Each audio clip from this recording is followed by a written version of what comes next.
Hey everyone, Connor with Workzone here. This video is going to cover lag and lead time. Let's dig in. Lag and lead time is a feature that you can use to customize your dependencies.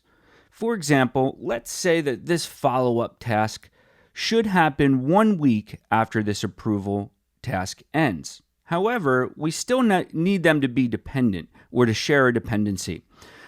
So you can see here that by default, Workzone snaps the start date of the successor task to the end date of the predecessor task in this chain.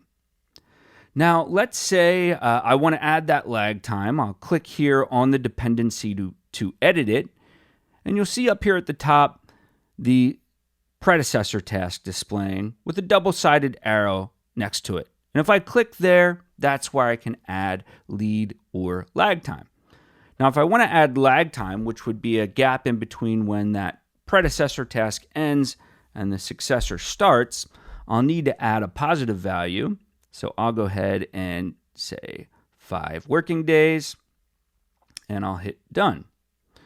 So you'll now see that there is a 5-day gap, and a weekend falls in between these two tasks now as well.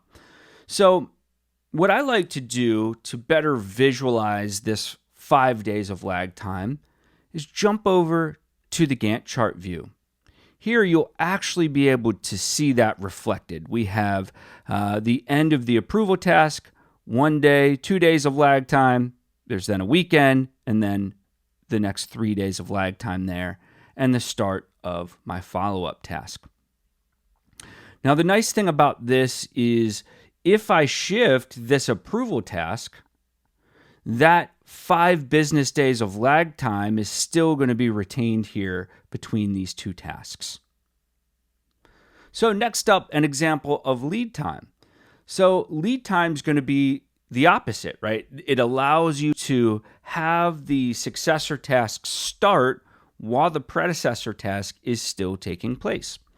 So for example, maybe this image layout and this create copy can run in parallel for some of their duration. So I'm going to go ahead and say I actually want to offset the start of this create copy task. So I'm going to click on its dependency, and I'll modify this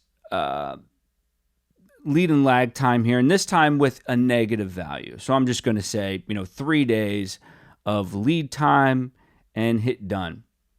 So now you'll see that this create copy task is starting while the previous task is still taking place.